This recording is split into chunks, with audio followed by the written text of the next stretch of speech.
ইত্তিহাদু কুওয়া, একতাই বল। অথচ আজকের মুসলমানরা পৃথিবীতে সবচেয়ে বিচ্ছিন্ন। মৌমাছি ঐক্যবদ্ধ থাকে, দলে দলে থাকে, যার কারণে ছোট বাচ্চা টাচ্চা আমরা যারা আছি মৌমাছির বাসার পাশ দিয়া যাই, আমরা একটু তাড়াতাড়ি হাঁটতে যাইগা, আবার নি কোনো বেয়াদবি হইলে একসাথে আবার ধরে। মুসলমান 200 কোটি, তাদের মাঝে যদি আজকে ঐক্য থাকতো, ফিলিস্তিনে মাইর খাওয়া লাগতো না। মুসলমানের জন্য ঐক্যবদ্ধ থাকা ফরজ। আনাকিমুদ্দিন ওয়ালা তাতাফাররাকু ফি, দিন কায়েম করা ফরজ এবং এই বিষয়ে মতভেদ করা হারাম। ঐক্যবদ্ধ থাকো। দিন 5 বার নামাজের মাঝে একজন ইমামের পিছনে আল্লাহ দাঁড় করায়া দিয়া জামাতের সাথে নামাজ পড়ায়া প্রতিদিন 5 বার ঐক্যের শিক্ষা দেয়, অথচ নামাজ শেষ করেই একজন আরেকজনের বিরুদ্ধে লাগা যায়। তামাম পৃথিবী থেকে হজ করার জন্য 25 লাখ 30 লাখ লোক মক্কায় যায়। হজের সময় হজের আমির থাকে কয়জন? কথা বলেন। ইমাম থাকে আরাফার মাঠে কয়জন? খুতবা দেয় কয়জন? ইসলাম বুঝাইয়া দিল তোমাদের একজন আমির থাকবে, তার পিছনে তোমরা ঐক্যবদ্ধ থাকবে। যদি আজকে 200 কোটি মুসলমানের একজন আমির থাকতো, আর আমরা 200 কোটি মুসলমান তার নেতৃত্বে থাকতাম, 65টা মুসলিম দেশের প্রধানেরা একজন নেতা বানায় তার কথা শুনতো, আর সবাই মিলে ইসরায়েলের প্রতি একটা হুমকি দিত, এক ধমকে ইসরায়েল সোজা হয়ে যেত।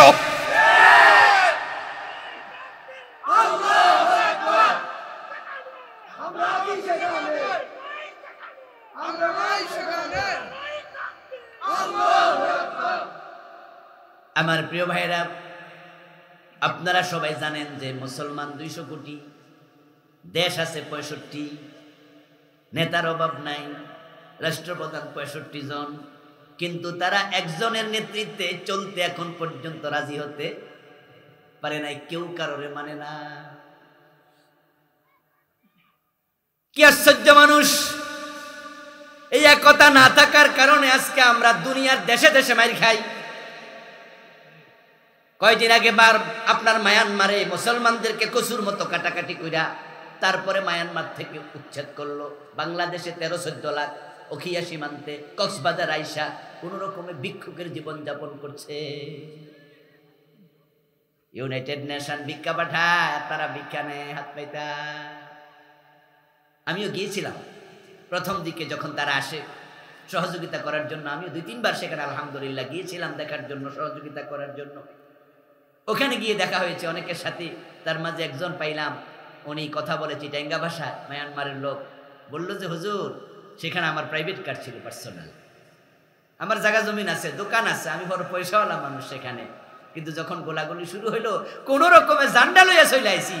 এখন ওরা ভিক্ষা দেয়, আমি লাইন এখানে ভিক্ষা নেই। তামাম দুনিয়াতে তো মুসলমান, অথচ ইসরায়েল ফিলিস্তিনকে শেষ করে দিচ্ছে। গত অক্টোবরের 7 তারিখে যখন গোলাগুলি শুরু হলো, ঝগড়া শুরু হলো, 8-9 তারিখ থেকে তারা মারতে শুরু করলো উল্টা। তারপরে তারা সেখানে পোড়া মাটি ঘোষণা দিল, হাজার হাজার ফিলিস্তিনি নারী পুরুষকে হত্যা করলো, ব্যাংকে, আপনার হাসপাতালে আক্রমণ করলো, শিক্ষা প্রতিষ্ঠানে আক্রমণ করলো, কত হাজার মাইরা ফেলছে হিসাব নাই। অথচ 200 কোটি মুসলমান আবাবিলের অপেক্ষা করতেছে আর দোয়া করে, আল্লাহ তুমি সাহায্য পাঠাও, ফেরেশতা পাঠাও, আবাবিল পাঠাও। তুরস্কের সাবেক নেতা নাজমুদ্দিনের বাকান রাহেমাহুল্লাহ, তিনি একবার এক অনুষ্ঠানে বলেছিলেন, 200 কোটি মুসলমান, তোমরা যদি এক খাবলা কইরা মাটি ইসরায়েল থেকে নিতা, তাহলে ইসরায়েল নামক কোন দেশ বিশ্বের মানচিত্রে থাকতো না। 200 কোটি মুসলমান এক খাবলা কইরা মাটি নাও, ইসরায়েল থাকবে না। আর তোমরা সবাই আল্লাহরে কও, আল্লাহ আবাবিল পাঠাও। এবার তিনি বলছে, আবাবিল যদিও আসে, মুখের মাঝে হাতের মাঝে পাথর নিয়া, এই পাথর ইসরায়েলে মারবে না, তোমাদের মতো মুসলমানের মাথায় মারবে।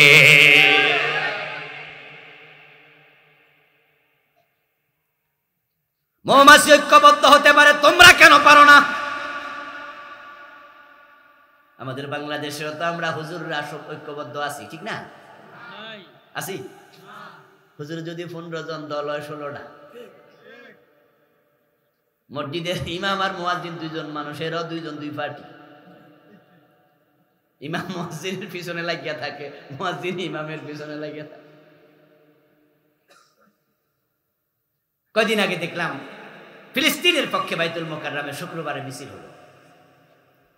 সেখানে জুমার পরে মিছিল হলো। উত্তর গেটে কিছু মুসলমান একদল মিছিল করলো, দক্ষিণ গেটে আরেক দল করলো, মতিঝিলে শাপলা চত্বরের পাশে একদল মিছিল করলো, গুলিস্তান মোড়ে আরেক দল করলো। 4 দল 4 জায়গায় মিছিল করে, নারে তাকবীর, আল্লাহু আকবার, তারপরে আবার কয় দুনিয়ার মুসলিম। অথচ 4 দল তারা এক হয় না, তারা 4 জায়গায় খাড়ায় দুনিয়ার মুসলমানরা এক হয়ে যায়।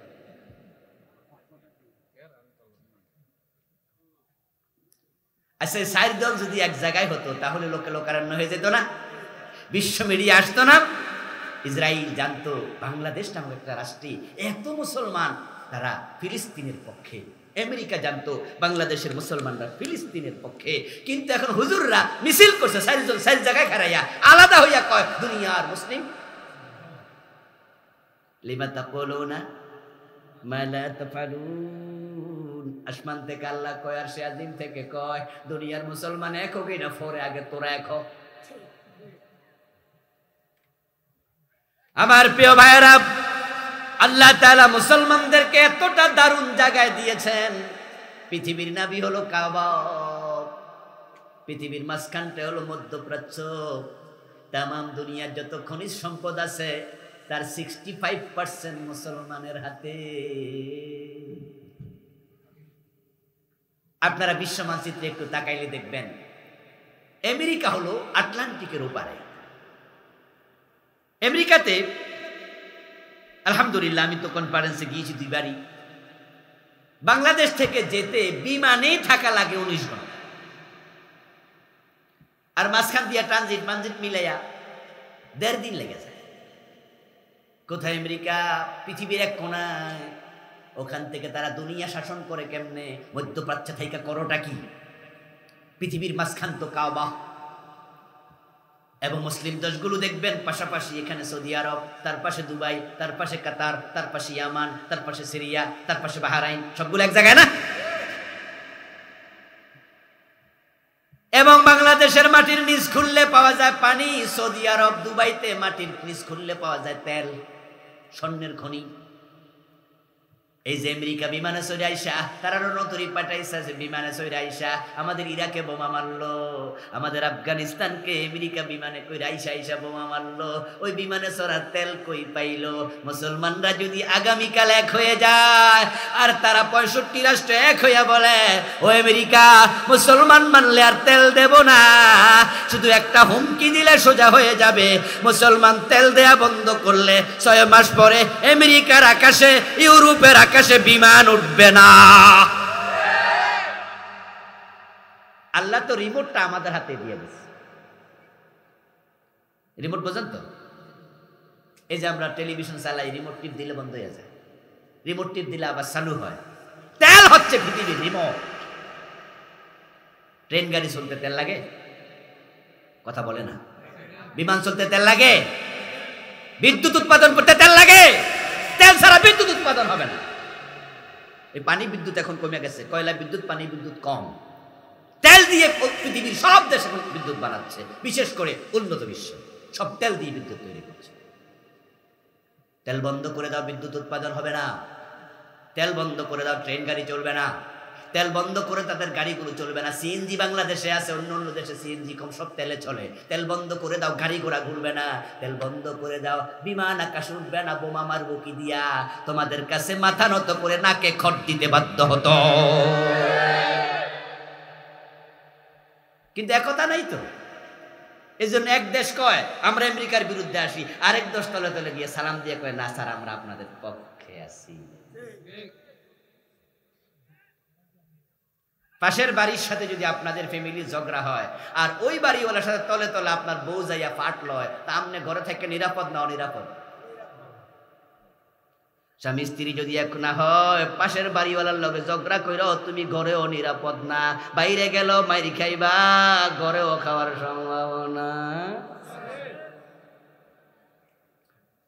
মৌমাছি থেকে শিখে না, ঐক্যবদ্ধ চলে, আলাদা চলে না।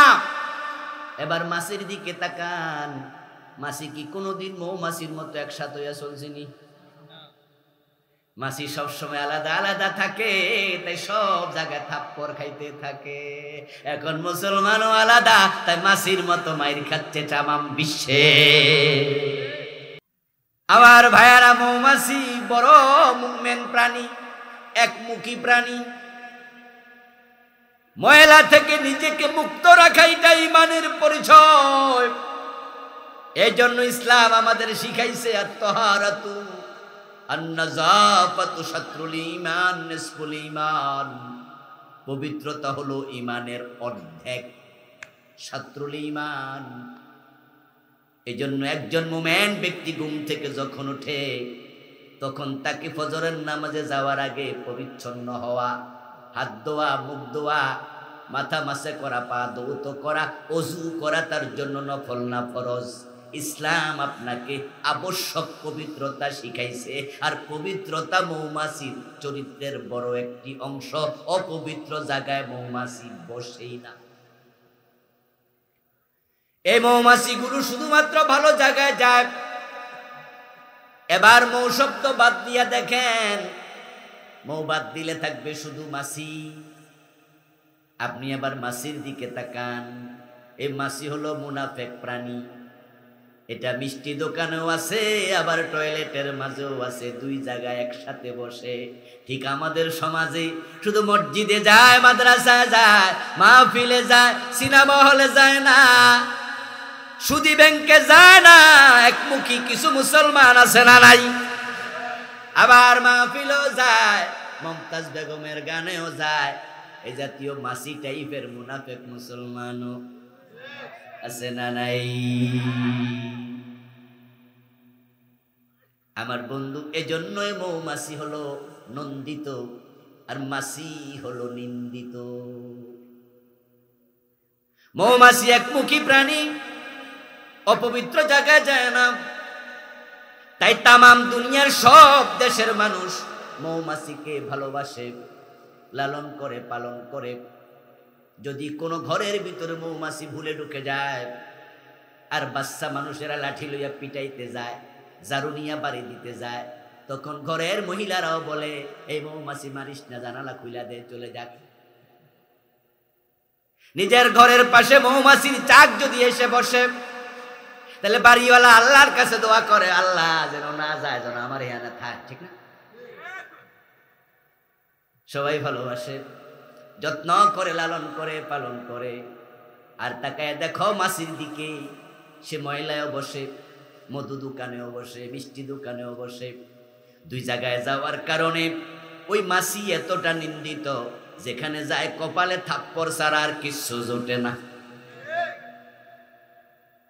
খাবার টেবিলে বসলে থাপ্পড় মারে, কারণ জানি না সে কোন জীবাণু নিয়ে এসেছে টয়লেট থেকে। শোয়ার ঘরে পাওয়া গেলে বিছনা ঝাড়ু দিয়ে পিটা দেয়। টয়লেটে বসেছেন, যদি কোনো মাছি আপনার কাপড়ে বসতে আসে, স্যান্ডেল খুলা বাড়ি মারে, শুধু কপালে মাইরার মায়। কারণ সে দ্বিমুখী। যারা মুনাফেক হয় তারাও দুনিয়া আখিরাতে লাঞ্ছিত হবে, আল্লাহর কাছে তারাও মাছির মতো ঘৃণিত হয়ে যায়। মৌমাছি একমুখী না দ্বিমুখী? আবার বলুন, মৌমাছি একমুখী না দ্বিমুখী? মুনাফেক একমুখী না দুমুখী? তাহলে মৌমাছির সাথে মুনাফেকের অমিল। যারা মোমেন তারা একমুখী হবে, মৌমাছির সাথে মোমেনের মিল পাওয়া যায়। ইযা লাকুল্লাযীনা আমানু ক্বালু আমান্না ওয়া ইযা খালাউ ইলা শায়াতিনহিম ক্বালু ইন্না মাআকুম ইন্নামা নাহনু মুস্তাহজিউন। যারা মুনাফিক তারা মাছি প্রকৃতির, তারা মুমিনের সাথেও যায়, আবার কাফেরের সাথেও চলে যায়, বন্ধুত্ব করে দুই গ্রুপের সাথে। তাই সমাজে মাছি টাইপের নেতা দেখবেন, তারা মাহফিলে এসে জিন্দাবাদ দেয়, মাহফিলে এসে 50,000 টাকা হাদিয়া দেয়, মাহফিল কমিটিকে উজ্জীবিত করে বলে, আবুল কালাম আজাদ হুজুর কেন, তারেক মনোয়ার কই, টাকা লাগলে আমি দিব, এবার 50,000, আগামীবার 1,00,000। সবাই কয় জিন্দাবাদ মারহাবা। পরের দিন মমতাজ বেগম আসলে ওখানেও 2 লাখ টাকা দিয়ে হাজির হয়ে যায়।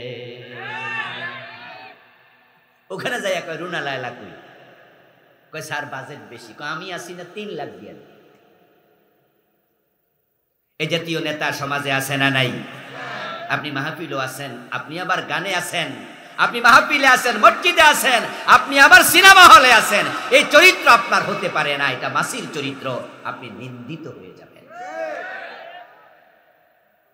যদি আমরা মৌমাছি থেকে চরিত্র নিয়ে বাড়ি যেতে পারি, যে আল্লাহ তাআলা আমাকে মাহফিলের সভাপতি বানাইলো, মাহফিলের প্রধান অতিথি বানাইলো, মাহফিলে আসার সুযোগ দিল, আমি সেই লোক কোনোদিন আর গানে সভাপতি হব না, গানের মজলিসে প্রধান অতিথি হব না।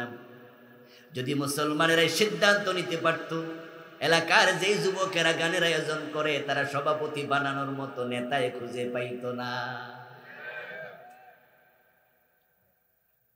আপনি বাজারে দোকান করেন, মাহফিলওয়ালারা পোস্টার নিয়ে দোকানে যায়, অমুক হুজুর আসবে একটু সহযোগিতা করুন। 10-এর লাঠি 1-এর বোঝা।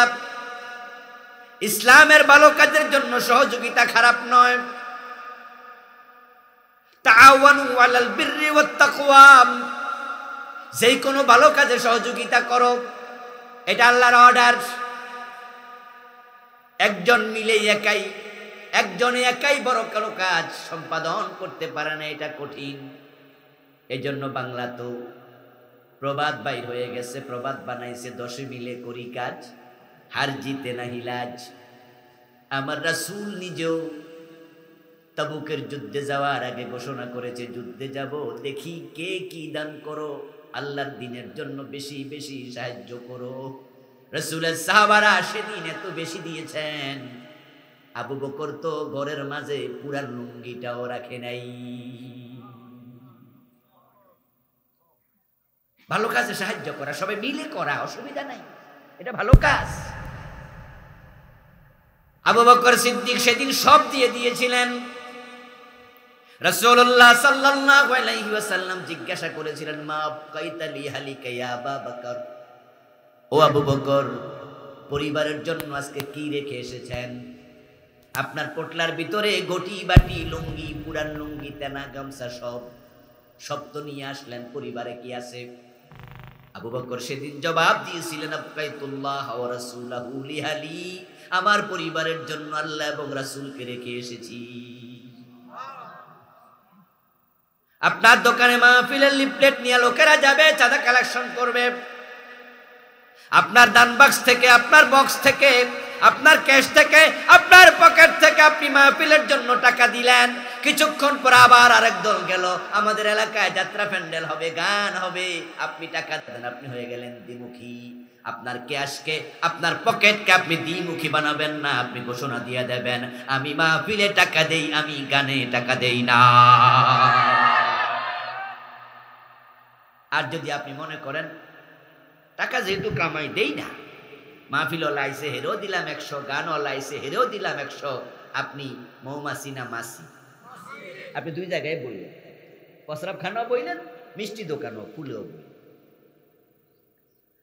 আমার প্রিয় ভাইয়েরা, আমি আমার পকেটকে মুনাফেক বানাতে পারবো না, আমি আমার দোকানের ড্রয়ারকে, ক্যাশকে আমি দ্বিমুখী বানাতে পারবো না। সরি ভাই, গানে আমি টাকা দেই না। যদি আমাদের মুসলমান দোকানদাররা সব গানওয়ালাকে টাকা না দিয়া ফিরিয়ে দিত, যুবকেরা গানের আয়োজনে টাকা পাইতো কই? তারাও বাধ্য হইয়া মাহফিলের আয়োজন করত, গানগুলো দেশ থেকে বিদায় নিত। যেই পা দিয়ে হেঁটে আমি মাহফিলে এসেছি, ওই পা দিয়ে হেঁটে সিনেমা হলে কেমনে যাই? যে পা দিয়ে হেঁটে আমি মসজিদে যাই, ওই পা দিয়ে হেঁটে আমি কেমনে গানের মজলিসে যাই? সব জুমার নামাজি, যদি সব জুমার নামাজি এই দেশে জুমার নামাজ পড়ে না, এমন যুবকের সংখ্যা 10% হয় কিনা আমি সন্দিহান। ওয়াক্তিয়া নামাজ পড়ুক আর না পড়ুক, জুমার দিন মানুষের ঠেলায় হইলো যায়, বউ গাইল্লায়, মাও গাইল্লায়, পোলা পাইন ছোট, হেরাও কয় চাচা মসজিদে যাইবা না। বউ কয় কি করে হইয়া রয়েছেন কেন? মা কয় তোর মতো ফুট ফেটে নিলাম কেন, জুমাটাও পড়স না, এত ধাক্কা ধাক্কির সে জুমার নামাজে যাওয়াই ভালো। এই জন্য দেখা যায় 3 তলা 4 তলা মসজিদও ভরে যায় জুমার দিন, ঠিক না? যত লোক মসজিদে জুমার দিন হেঁটে গেছে পায়ে, সব নামাজি যদি সিদ্ধান্ত নিত যেই পায়ে হেঁটে মসজিদে এসেছি ওই পায়ে হেঁটে আমি গানে যাব না, গানওয়ালারা গানের অনুষ্ঠানে শ্রোতাও খুঁজে পেত না, অন্যায়গুলো এমনি বন্ধ হয়ে যেত। এখন আপনারা যারা গানেও যান, আপনি আবার মসজিদেও যান, মাহফিলেও যান, আপনি গানেও টাকা দেন, আপনি মসজিদেও টাকা দেন, মাহফিলেও টাকা দেন, আপনি গানে অতিথি হন, আপনি মাহফিল অতিথি হন। এই চরিত্রের লোকগুলো তারা মৌমাছি না মাছি? আর আমি আবার বলছি, মুখস্থ করে বাড়ি যাবেন, মাছি হলো নিন্দিত আর মৌমাছি নন্দিত।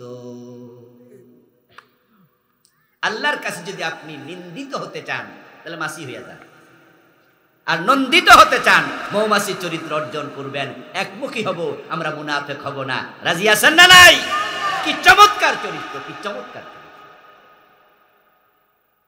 এবার আসুন প্রিয় ভাই, যদি কোনো মৌমাছি ভুলে টয়লেটে বসে ময়লাত বসে যায়, অন্যান্য মৌমাছিরা জন ভন প্রিক্স তার গবেষণায় তিনি তুলে ধরলেন, অন্য মৌমাছিরা তাদেরকে আর দলে নেয় না, বাসায় বসতে দেয় না। ঠিক সমাজে যারা সুদ খায় তাদেরকে যদি ভালো মানুষেরা বয়কট করত, সমাজে যারা বেনামাজি তাদেরকে নামাজি মানুষরা বয়কট করত, যে আমরা বেনামাজি মেম্বার বানাবো না, সুদখোরকে চেয়ারম্যান বানাবো না, ভালো মানুষেরা ওই মৌমাছির মতো খারাপকে যদি সমাজ থেকে তাড়াইয়া দিত, সব খারাপ মানুষগুলো ভালো হতে বাধ্য হয়ে যেত। যারা সুদে টাকা লাগায় তাদের সাথে আমাদের লেনদেন নাই, সুদখোরের মাইয়া বিয়া করবো না, সুদখোরকে আমার ব্যয় বানাবো না, ঘুষখোরের সাথে আত্মীয়তা করব না, বেনামাজির সাথে আত্মীয়তা হবে না। যদি আমরা ভালো মানুষের সিদ্ধান্ত নিতে পারতাম, মৌমাছিদের মতো খারাপদেরকে সমাজে বয়কট করতাম, সমাজ থেকে তাড়াইয়া দিতাম, তার সাথে আত্মীয়তা বন্ধ করে দিতাম, তখন খারাপ মানুষেরা তওবা করে ভালো হয়ে যেত।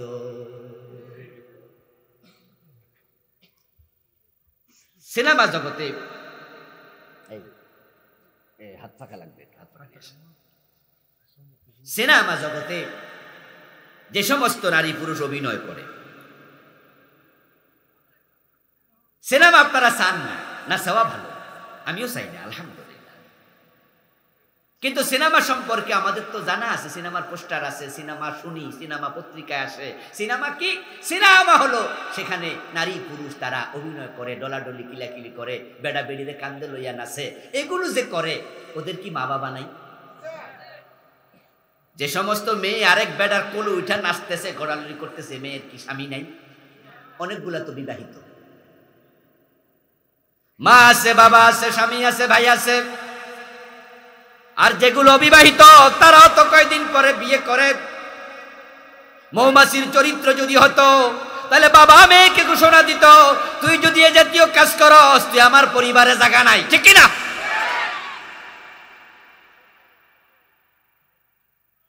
এবং সেখানে যারা এরকম নারী পুরুষ খোলামেলা চলে, তাদের চরিত্র হেফাজতে থাকার সম্ভাবনা আছে নাকি? যেখানে বোরকা পরাইয়া, স্কুল মাদ্রাসার ড্রেস পরাইয়া মাইয়ার আরে বাসা থেকে বাড়ি থেকে বাবা সাথে কইরা স্কুলে নিয়ে দেয়, মা সাথে কইরা মাদ্রাসায় নেয়, আবার সাথে কইরা আনে, এর মাঝেও ফেসবুকে প্রেম করে না।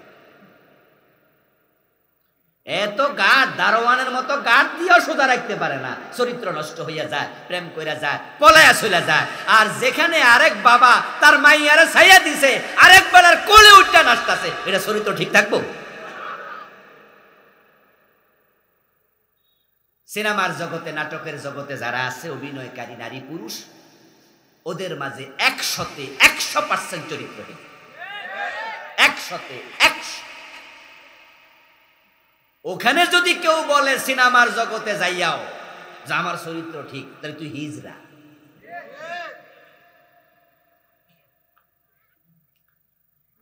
আপনি মোমবাতির মাঝে আগুন লাগাই দিয়া কইবেন যে মোমবাতি গলে না, এটা কি মোমবাতি না লোহা? মোমবাতিতে আগুন লাগাবেন, মোমবাতি গলবে না, এটা মোমবাতির চরিত্র না। নারী পুরুষ কাছাকাছি হলে একের প্রতি আরেকের আকর্ষণ হবে, এটা একবারে স্বাভাবিক। তোমরা এত ডলাডলি কইরা বলবা চরিত্র ঠিক, তাহলে তুমি হিজড়া ছাড়া আর কি? নারী পুরুষের পারস্পরিক আকর্ষণ আছে বিদেই তো পর্দা ফরজ, নাকি? পর্দাটা আল্লাহ ফরজ করছে কি এমনি এমনি খামখেয়ালি কইরা?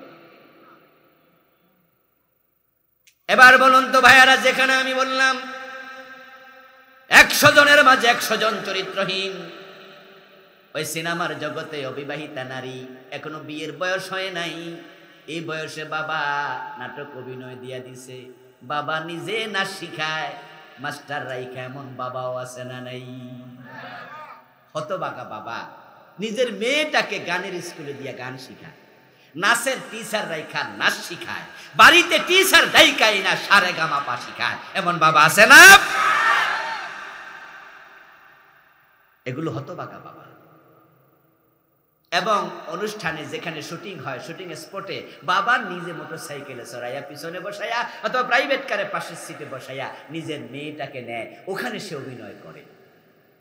আর বাবা দূরে বসে বসে দেখে আর মুস্কি মুস্কি হাসে। পরে মাইয়া আইসা জিগা, আব্বা নাচটা কেমন হয়েছে? দারুণ হয়েছে। আস্তাগফিরুল্লাহ।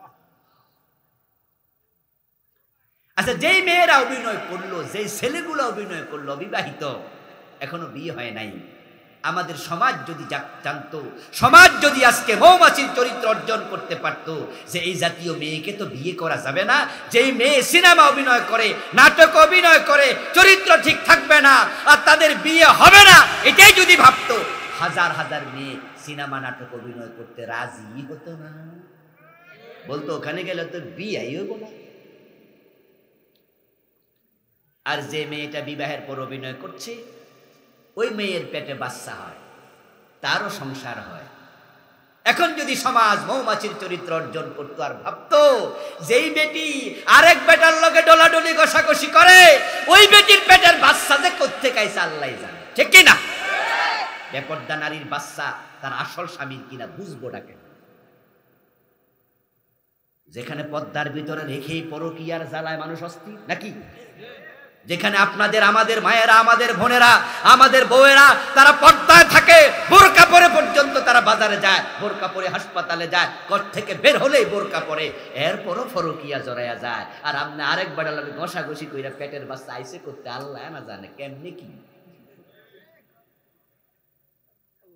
এখনই সমাজ যদি মৌমাছির মতো হয়ে যেত, তাহলে বলতো যে এ জাতীয় মহিলার বাচ্চা বিয়ে করানো যাবে না, তাহলে হাজার হাজার নারী, হাজার হাজার নারী এই জাতীয় অভিনয় ছেড়ে ভালো হয়ে যেত। কিন্তু পরিতাপ, আমাদের জন্য পরিতাপ। সিনেমার জগতের যে বুড়া মহিলা, বয়স তার 40, ধরে নেন বয়স তার 35, একটা দুইটা বাচ্চাও আছে, এখন ওই মহিলা 15 বছর ধরে অভিনয় করে, চরিত্রের কোনো আগা নাই গোড়া নাই। ওই মহিলাও তার স্বামীকে তালাক দিছে, অথবা স্বামী মরে গেছে, বয়স 40-42। ওই মহিলা যদি টেলিভিশনে ঘোষণা দেয় অথবা পত্রিকায় লেখে, ফেসবুকে লেখে আমি বিয়ে করতে চাই, তখন দেখবেন এই দেশেরই হাজার হাজার যুবক হাত তলা দিয়া খাড়াইয়া থাকবো। তাহলে যারা এই নগ্ন চরিত্রহীন নারীদেরকে বিয়ে করতে চায়, ওদের কি রুচি আছে না রুচিতে দুর্ভিক্ষ লাগছে? যেখানে মৌমাছিরা, যেই বন্ধুটি, যেই ভাইটি অন্য জায়গায় ভুলে চলে গেছে, নরমালি যায় না, এটাই হলো গবেষণা। যদি কোনো মহিলাতে মৌমাছি যায়, ঠিকানা ভুল হয়, আর ভুল হওয়ার সম্ভাবনা মানুষেরই যেখানে আছে, সেখানে ওই প্রাণীর তো ভুল হতেই পারে। মাঝে মাঝে আমরা রওনা দিয়া রাস্তাঘাটকে আমরা হারাই না? হারাই মানি ভাই, রাতের বেলা পথটা ছিল 10 মাইল যাইও ফিরাইছি, এমন ঘটনা আছে। রাস্তা হারাই ফেলি। সুন্দরবন জঙ্গলের পাশে যাদের বাড়িঘর আছে, তারা মাঝে মাঝে দেখে কিভাবে বাঘ তাদের বাড়িতে আইসা, বাঘের গন্ধ পাওয়া যায়, বাঘ আইসা হু করতেছে, কিরে ঘটনা কি? আমার বাড়ির পাশে বাঘ। শুনে রাখুন, ওই বাঘ কিন্তু ইচ্ছা করে এখানে আসেনি, পথ ভুলে এসেছে। কারণ যতগুলো মাখলুক আছে পানিতে সবগুলোকে আল্লাহ নিয়ন্ত্রণ করে। যত মাখলুক আছে জঙ্গলে আল্লাহ সেগুলোকে নিয়ন্ত্রণ করে। আকাশ এবং জমিন সব আল্লাহ নিয়ন্ত্রণ করে। প্রত্যেকের জন্য সীমা পরিসীমা লেখা আছে, কে কোথায় যাবে কে কোথায় যাবে না, কার সীমা কতটুকু। কুল্লুন কাদ আলিমা সালাতাহু ওয়া তাসবিহাহু, কে কি জিকির করবে, কেমনে আল্লাহর সিজদা করবে।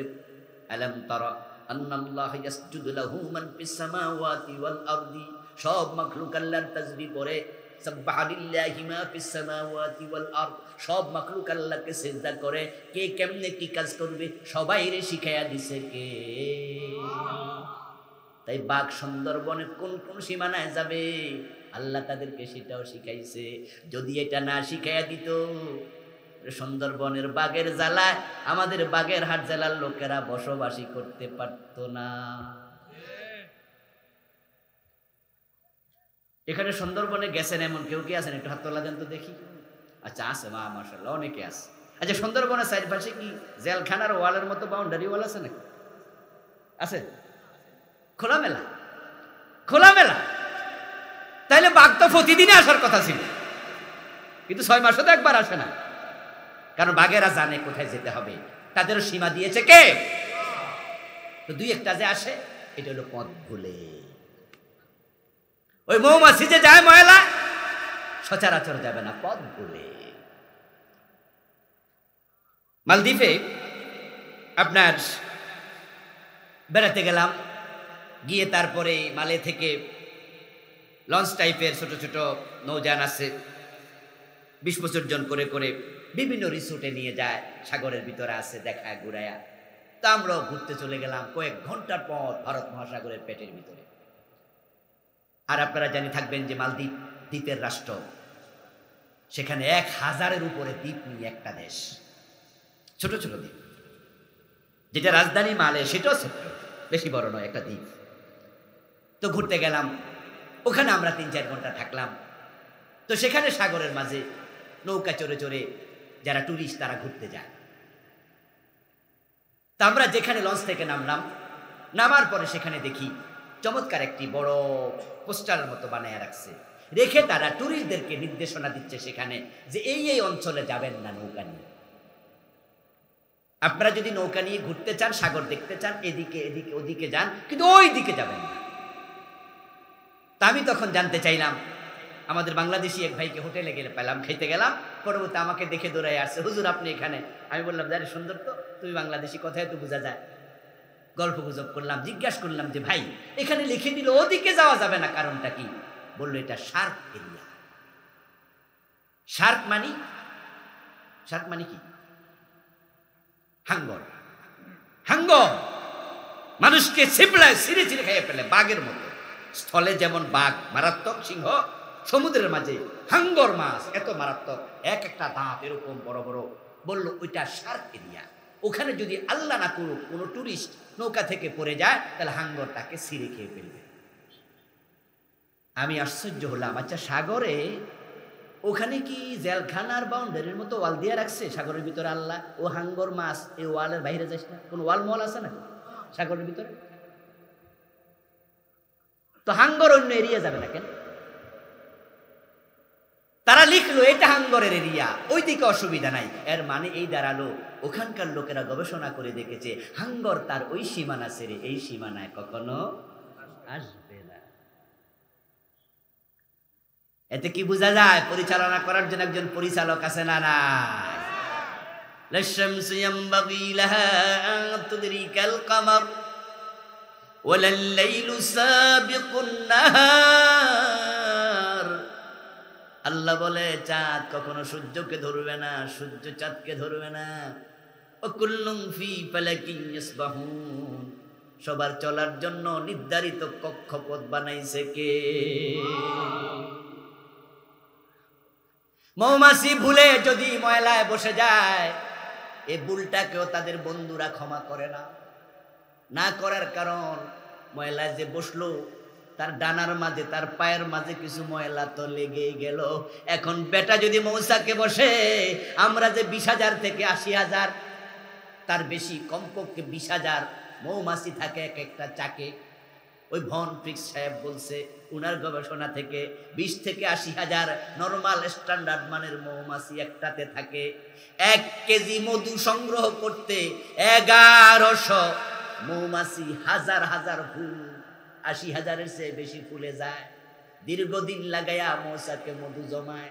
এখন তুমি টয়লেটে ভুলে বৈশা গেছো, পায়খানায় বৈশা গেছো, তোমার পায়ের মাঝে জীবাণু, তোমার ডানার মাঝে জীবাণু, তুমি যদি এটা নিয়ে আবার বাসায় ঢোকো, আমাদের 1 মাসের অর্জন, আমাদের 1 কেজি 2 কেজি 5 কেজি যা জমাইছি সব তো তুমি শেষ করে দিবা। তাই তুমি ভুল করছো কেন? এই ভুল ক্ষমা করা হবে না। চরিত্র কাকে বলে? এই জন্য ইসলামে কিন্তু কিছু কিছু দিক আছে ঠিক এই জাতীয়।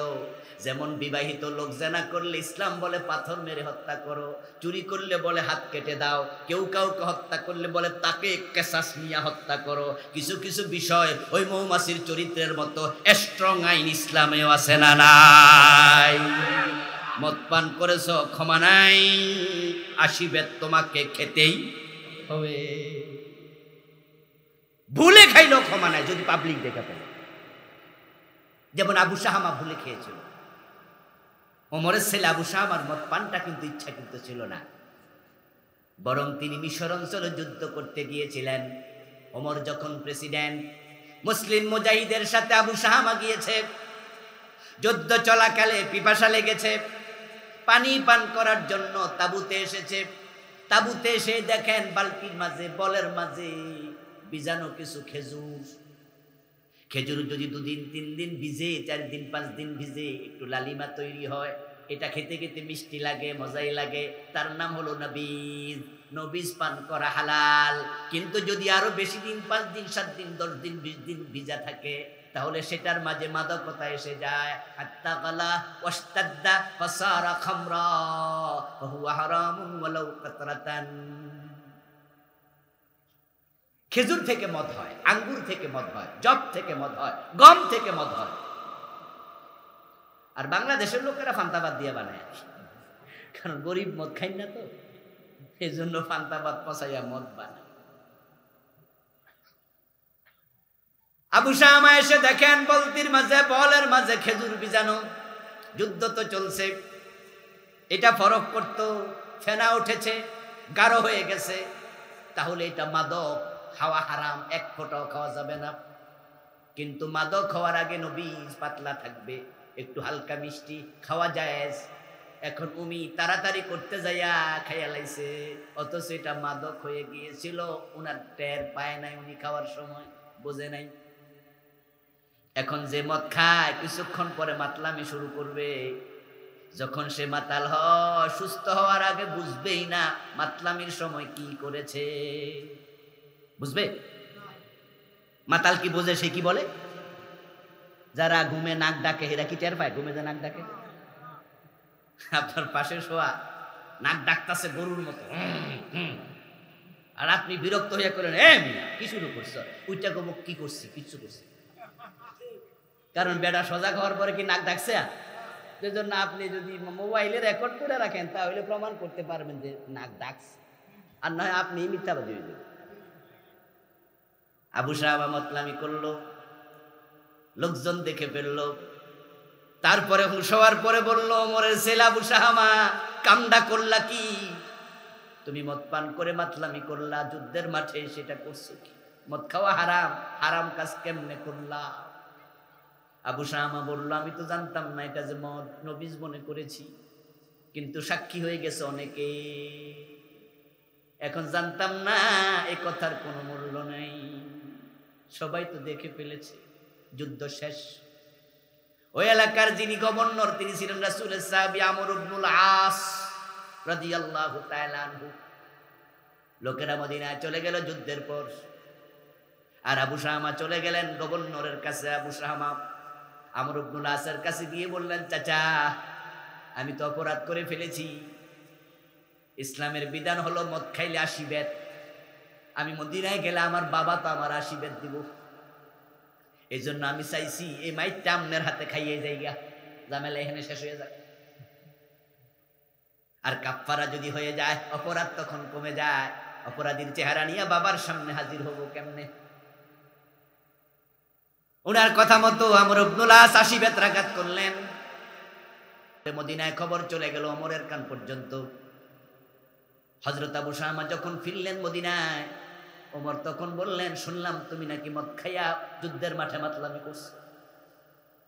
আবু শামা জবাব দেয়, পিঠের কাপড় তুলে, বাবা দেখো অপরাধীর চেহারা নিয়ে আসি নাই, কাফফারা নিয়ে এসেছি। আমার উপর হদ কায়েম করা হয়েছে। হযরত ওমর খুশি হয়ে গেলেন, বললেন, আবু শামা ভালো কাজ করেছো। তবে আমি তো সার্কুলার করেছি 80 বেত দেওয়ার জন্য। রাসূলুল্লাহর সময় 40 বেতের বিধান ছিল, আমি ওমর 80 বেত চালু করছি। এখন 80 বেতের ব্যাপারে আমর ইবনুল আস কি করছে? কম দিছে নাকি? বলে, না বাবা 80 বেতে দিছে। কোথাও একজন সাক্ষী হাজির করো, সাথে কে ছিল? আমার অন্তরটা প্রশান্ত হবে। আমর ইবনুল আস আমার অর্ডার রক্ষা করতে গিয়া আমার ছেলেরও ছাড় দেয় নাই, আমি এত খুশি হব। সাক্ষীকে? আবু শামা জবাব দে, বাবা ঘরের দরজা বন্ধ করে পিটাইছে, সাক্ষী তো কেউ ছিল না।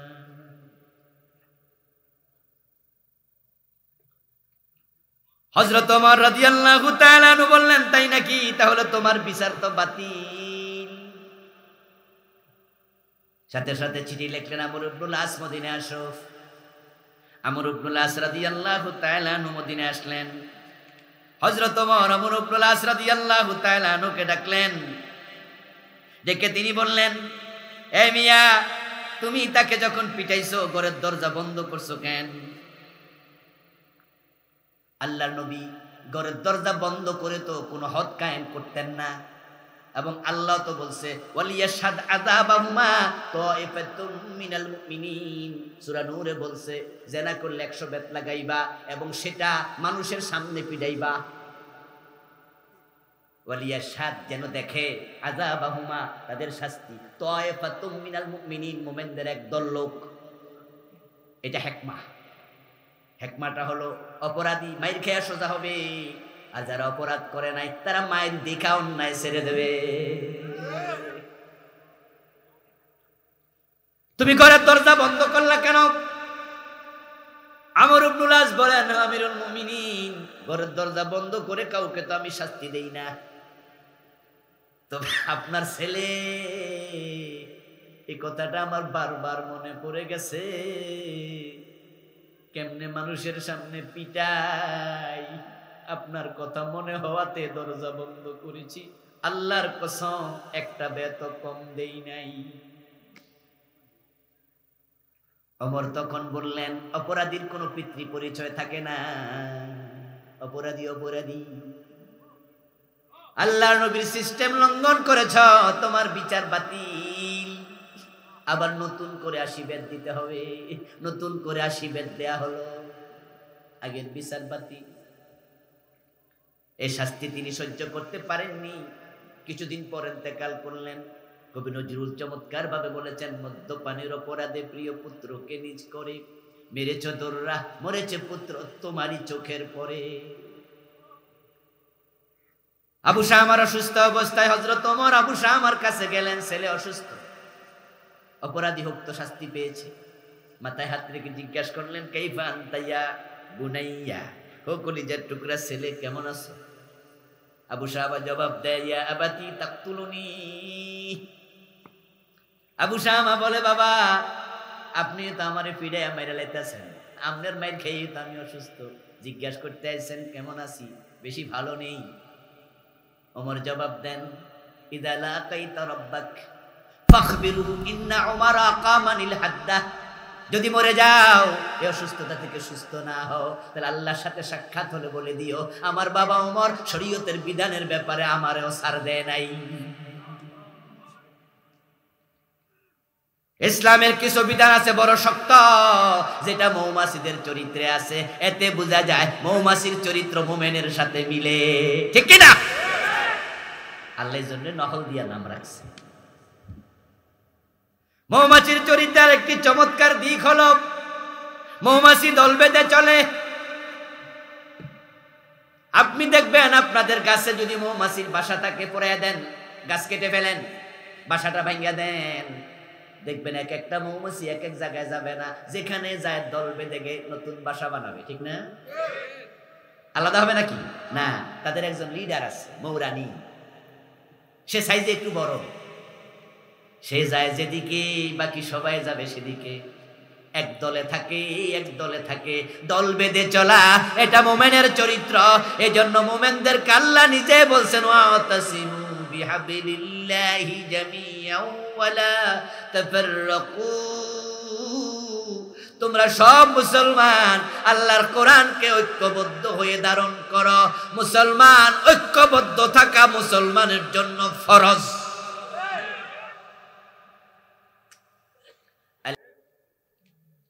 মৌমাছির মাঝে চমৎকার আরেকটি চরিত্রের দিক আছে, সেটা হলো বন্ধু, ফুল আছে যেখানে মৌমাছি সেখানে সে কখনো বাসে না। গোলাপ ফুলে যাব, টগর ফুলে যাব না, জবা ফুলে যাব, বেলি ফুলে যাব না, এরকম বলে না। ফুল আছে যেখানে মৌমাছি সেখানে, তাই দেখা যায় মাসে একবার মৌচাক ভর্তি হয়ে যায়। এখন আমরা এই চরিত্র অর্জন করতে পারি নাই, যার কারণে আমরা যারা তাবলীগ করি অন্য হুজুরের ওয়াজে যাই না, যারা সরমনার মুরিদ আছি তারা অন্য হুজুরের ওয়াজে যাই না, যারা জামাত ইসলাম করি তারা পাঁচকল্লির ওয়াজে যাই না। আমরা যে যে জায়গায় আসি খুঁটা মাইরা দিছি।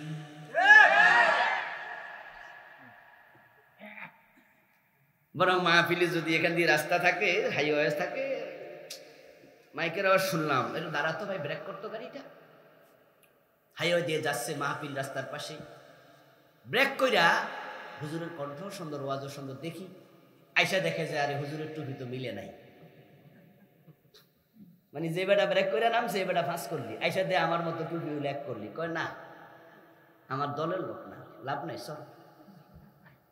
আবার যারা আমাদের মতো টুপি মাথায় দেয় হেরা আবার দেখা কয় না রে মাস করলি হুজুর, লাভ নাই সর।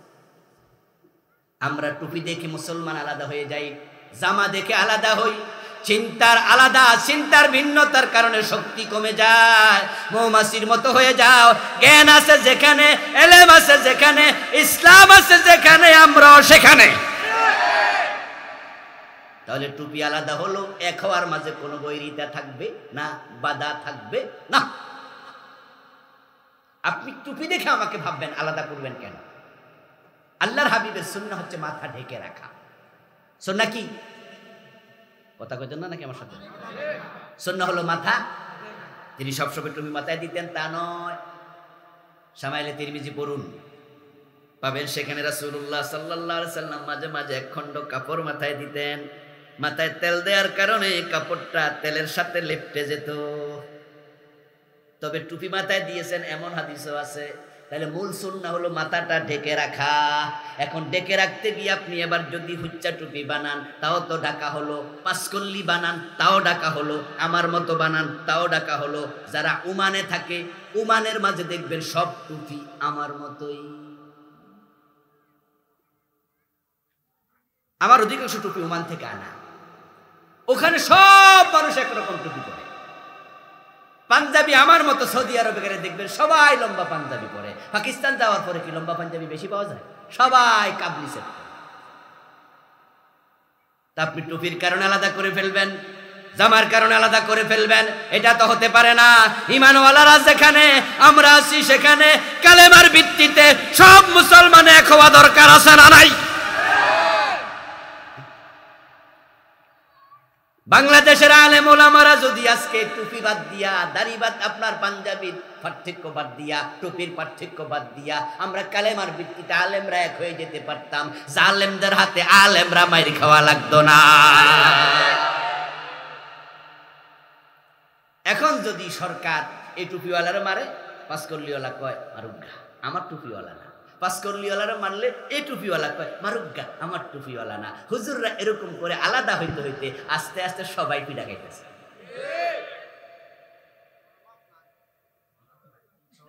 অপেক্ষা করেন, এক না হইলে সামনে ফিডাফিডি আরো কপালে আছে। কি ভাবছেন শুধু ওরারে মারবে, আপনারে মারবে না? আপনি ভুল ভাবছেন, ভুল ভাবছেন আপনি। আমার ফেরা মৌমাছির আর একটা চমৎকার গুণ হলো মৌমাছি বড় পরিশ্রমী প্রাণী। লাকাদ খালাকনাল ইনসানা ফি কাবাদ।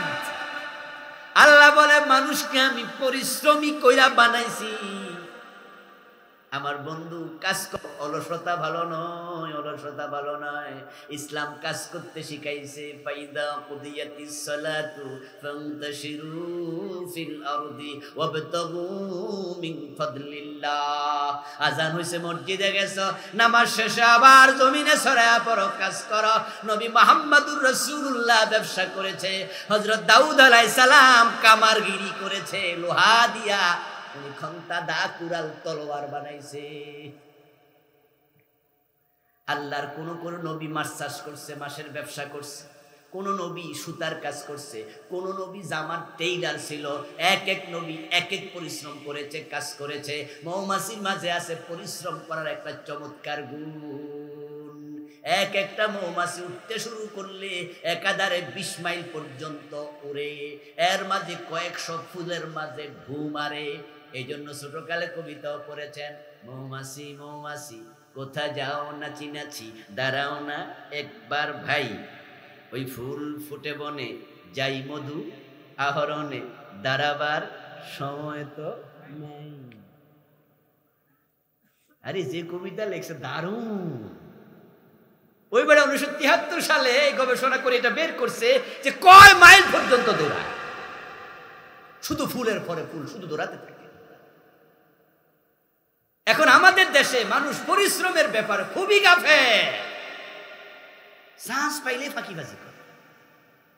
আশ্চর্য মানুষ। আপনারা যারা যেই কাজ করাবেন দেখবেন যে আপনি একটু সইরা গেছেন, এবারে ফাঁকি দিয়ে বসে গেছে। কামলা লাগাইয়া খেতে গেছেন, ক্ষেতের মাঝে লাগাইছেন ভাই এই কামটা করো, আপনি বাড়ি যাই দেখবেন যে ক্ষেতের আইলে বইয়ে বইয়ে বেরিয়ে টানতেছে। সবাই একরকম না, অধিকাংশ। কারণ বিভিন্ন কাজে তো আমরাও লোক খাটাই, দেখি যে চোখটা সরাইলে ফাঁকি দিয়ে দেয়। এই রিক্সাওয়ালা ভাই যাবেন নাকি সামনে, চলেন। কই না হুজুর কাম আছে। কি কাম আছে? দুইজন মিলে রাজনীতি করতেছে। মানে গল্প যেটা শুরু করছে এটা এখনো শেষ হয় নাই, তো এই জন্য হুজুরে কই দিচ্ছে কাম আছে। জানকা আপনার জানেন, ঘরে বাতাস চাল নাই, বেটা রাজনীতি করতেছে। পরিশ্রমে ধন আনে, পুণ্যে আনে সুখ। এরপরে কি? আলস্য দারিদ্র আনে, পাপে আনে দুঃখ।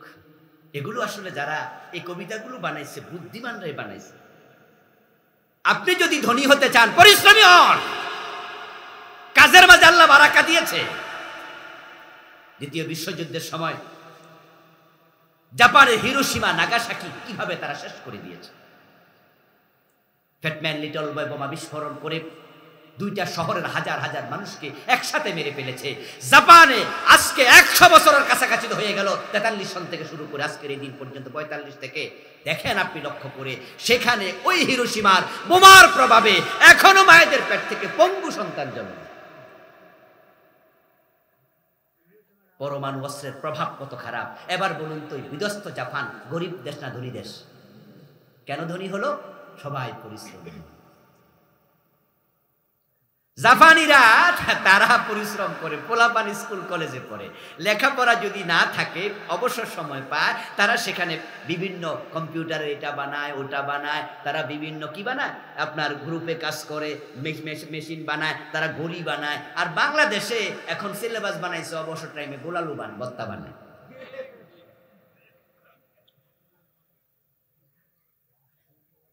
চান্স পাইলে আমরা দিনে 3 বার ঘুমাই। বন্ধ যদি থাকার জন্য, মানুষকে রসদ যোগানোর জন্য মধু নামক একটি উত্তম পথ্য, মধুর সে দামি কোন ঔষধ আর। রাসূলুল্লাহ বলছেন কালো জিরা এবং মধু মৃত্যু ছাড়া সব রোগের ঔষধ। এই পথ্যটা জোগাড় করার জন্য পুরাটা জীবন ঘুরতে থাকে ফুলেতে ফুলেতে, এত উপকার করে। আমার ভাইয়েরা, কোরআনের বক্তব্য কি জানেন? কুনতুম খায়রা উম্মাহ উখরিজাত লিন্নাস। মৌমাছি থেকে চরিত্র মানুষের মাঝে চলে আসুক না। আল্লাহ তাআলা বলছেন তোমরা সৃষ্টির মাঝে সেরা, তোমাদেরকে মানুষের কল্যাণের জন্য বানাইছি। সুবহানাল্লাহ পড়েন। মৌমাছি পুরা জীবন এটাই করে। আপনাকে বলছি প্রিয় ভাই, শুনুন, খুব ভালো করে শুনুন, দয়া করে। আল্লাহ আপনাকে মানুষের উপকার করার জন্য বানাইছে, এটা আল্লাহ কোরআনে বলছেন। সুতরাং কোনোদিন মানুষের ক্ষতি করবেন না। যদি ক্ষতি করেন, প্রমাণ হবে আপনি সৃষ্টির উদ্দেশ্য আপনি নিজেই ধ্বংস করেছেন। হ্যাঁ, আমরা সবাই সবার উপকার করতে পারবো না, সবসময় উপকার করার মতো সামর্থ্য আমাদের থাকে না। তবে হ্যাঁ, উপকার যদি কারো করতে নাও পারেন, কমপক্ষে ক্ষতি করবেন।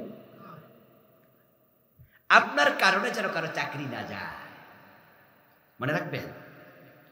আপনার কারণে যেন কারো জেল না হয়, আপনার কারণে যেন ক্ষতি না হয়, আপনার কারণে যেন কেউ বাপ না হারায়, মা না হারায়, সন্তান না হারায়, আপনার কারণে কারো জীবন যেন জেলখানায় কেটে না যায়। একটা মানুষের মিথ্যা সাক্ষীর কারণে বিনা দোষে বড় আলেমরা পর্যন্ত 13-14 বছর জেলখানা লেগেছে। কুনতুম খায়রা উম্মাহ উখরিজাত লিন-নাস। আপনার কলমের খোসায় আল্লাহ আপনাকে কলমের জায়গায় বসাইছে। আপনি চাইলে আপনার কলমের খোসা দিয়ে উপকার করতে পারেন, চাইলে ক্ষতিও করতে পারেন। কিন্তু যদি আপনি ক্ষতি করেন, তাহলে প্রমাণ হলো আল্লাহ আপনাকে যে জন্য বানাইছিল আপনি সে কাজের ধারে কাছেও নাই। বরং পারলে উপকার করুন, মৌমাছির মতো হয়ে যান, অন্যের উপকারে জীবনটা বাজি রেখে দেন। قال النبي صلى الله عليه وسلم إن الله في عون العبد ما دام العبد في عون أخيه। বান্দা যখন তার ভাইয়ের উপকার করে, সহযোগিতা করে, ওই বান্দা তার বিপদের দিনে আল্লাহকে ডাকা লাগবে না, আল্লাহ নিজে তার উপকারের জন্য দৌড়ায় আসে। জীবনে বিপদ মুসিবত নাই, আমরা কেউ কি আছি? কথা বলবেন না, জোরে বলেন, আছি আমরা? আপনার বিপদের দিন আল্লাহকে কাছে পেতে চান? যদি চান, অন্যের উপকার করেন। ও আমার প্রিয় ভাই, একটা কুকুরকে পানি খাওয়াইয়া চরিত্রহীন নারী গুনাহ মাফ পেয়েছে। বনি ইসরাইলের মহিলা, সে ছিল একজন পতিতা বাগিয়া। আল্লাহর হাবিব বলেন, চরিত্রহীন নারী মরুদ্যান দিয়ে হেঁটে যায়, দেখে মরুদ্যানের কূপের পাশে একটা কুকুর জিভা বের করে হাঁপাচ্ছে। ওই কুকুরটা কূপে নামবে, সে সুযোগ নাই, খুব বড় গভীর, কিন্তু কুকুরটা পিপাসিত। ওই মহিলার দয়া জন্মালো, পায়ে ছিল মৌজাত, যেটা চামড়া দিয়ে তৈরি। ওই মৌজাটা খুলে নিজের ওড়নার সাথে বেঁধে কূপের মাঝে ফেললো, সামান্য পানি উঠলো। ওই মহিলা ওই কুকুরটার মুখে পানিটা দিল, আর কুকুরটা সুস্থ বোধ করলো, পিপাসা থেকে মুক্তি পেল। আকাশের মালিক আরশে আজিমের উপর থেকে দয়ার সাগরে জোয়ার উঠে গেল। যদি আমার সৃষ্টি কুকুরের প্রতি ওই মহিলা দয়া দেখাতে পারে, আমি আল্লাহ মহিলার প্রতি কেন দয়া দেখাতে পারবো না? আমার রাসূল বলেন, ওই কারণে আল্লাহ তার জীবনের সব গুনাহ মাফ করে দিছে। কুকুর হলো সৃষ্টির মাঝে নিকৃষ্ট একটি সৃষ্টি। যেখানে কুকুর থাকে সেখানে রহমতের ফেরেশতাও যায় না। কুকুর এমন এক মাখলুক যেটাকে প্রয়োজন ছাড়া লালন পালন করাও কি নাই, জায়েজ নাই। প্রিয় নবী বলছে, প্রয়োজন ছাড়া, প্রয়োজন মানে শিকারের জন্য প্রয়োজন, বাড়ি পাহারা দেওয়ার জন্য প্রয়োজন, রাষ্ট্রীয় বিভিন্ন কাজে কুকুর ব্যবহার হয়। বোমা আবিষ্কার করে কুকুরকে প্রশিক্ষণ দিলে সে বোমা পর্যন্ত খুঁজে বের করে। যদি কেউ শিকারী বানাতে চায় পারবে। প্রয়োজন ছাড়া যদি কেউ কুকুর লালন পালন করে, আল্লাহর হাবিব বলেছেন, প্রতিদিন তার আমল নামা থেকে 1 কিরাত পরিমাণ সওয়াব আল্লাহ কেটে নেয়। 1 কিরাত হলো উহুদ পাহাড়ের সমান। এই হলো কুকুর, যেটা লালন করা নিষেধ, যেটা ঘরে থাকলে ফেরেশতা আসে না। ওই কুত্তারে পানি খাওয়াইছে, আল্লাহ সব মাফ করে দিছে। আর মানুষ সৃষ্টির সেরা মাখলুক, তাদের উপকার করলে আবার আল্লাহ কত খুশি হবে। ছোটবেলায় কবিতা পড়েছিলাম, হাসরের দিন বলিবেন খোদা, হে আদম সন্তান, তুমি মোর সেবা করনি, যবে চিনু রোগে অজ্ঞান। বলিবে মানুষ, হে প্রভু কর্তার, আমরা কেমন লইব তোমার পরিচর্যার ভার। বলিবেন খোদা, দেখুনি মানুষ কেঁদেছে রোগের ঘরে, তারি শুশ্রূষা করিলে তুমি সেটাই পাইতে মোরে। এটা ভেবেছিলাম কোন কবির কল্পনা বিলাস। যখন কামিল ক্লাসে উঠে বুখারী খতম করি, তখন দেখি না, এটা তো হাদিসে কুদসি, সরাসরি আল্লাহর কথা। আল্লাহ সেদিন বলবে, ভিক্ষা চেয়েছিলাম, ভিক্ষা দেওনি। জান্নাত চাও কেমনে মিয়া? একটু খাবার চেয়েছিলাম, খাবার দেওনি। অসুস্থ ছিলাম, ওষুধ চেয়েছিলাম, কিনতে টাকা দেওনি। আউট! জান্নাত চাও আমার কাছে? বান্দা বলবে, আল্লাহ বলেন কি এসব? আপনি আপনি কবে আবার অসুস্থ হলেন, আমার কাছে টাকা চাইলেন, আমার কাছে খাবার চাইলেন, আপনি ক্ষুধার্ত হলেন, আরে আমি তো সব দিয়ে দিতাম, কই আপনি কবে? আল্লাহ বলবে, ভিক্ষুক চেয়েছিল, তাকে দিলে আমাকেই দেয়া হতো। অসুস্থ মানুষটা চিকিৎসার জন্য টাকা চেয়েছিল, তাকে সুস্থ করলে, সেবা করলে আমাকেই করা হতো। দেখেন এবার লক্ষ্য করে, ইয়াদুল্লাহি ফাওকা আইদিহিম, আল্লাহর হাত তাদের হাতের উপরে থাকে। ফকিরকে দেবেন, আল্লাহ নিজের ডান হাতে নেবে। এই জন্য মানুষের উপকার করুন। মৌমাছির চরিত্র নিজের জীবনে নেন, দুনিয়া কল্যাণ পাবেন, আখেরাতেও নাজাত মিলবে। মৌমাছির চরিত্রগুলো আমাদের মাঝে আনা দরকার আছে না নাই? নিয়ে আসুন। আমার প্রিয় ভাইরা, আল্লাহর ইবাদত শিখিয়েছেন প্রিয় নবী এবং আল্লাহর সব রাসূল। আনিবুদুল্লাহ ওয়াজতানিবুত তাগুত, এই আয়াতের ব্যাখ্যা আল্লাহ যদি সুযোগ দেয় অন্য একদিন করব। আজকে যে কথাগুলো বললাম, মৌমাছি থেকে শিক্ষা নিয়ে আমাদের জীবনটাকে উত্তম চরিত্রে ঢেলে সাজানোর তৌফিক আল্লাহ দান করুন। আবারও বলি আমিন। হাযা মা ইনদি ওয়াল ইলমু ইনদাল্লাহ আলাইহি তাওয়াক্কালতু ওয়া ইলাইহি উনীব। প্রিয় ভাইরা, আমরা একসাথে দোয়া করে যাব। সভাপতি হুজুর বললেন দোয়া করে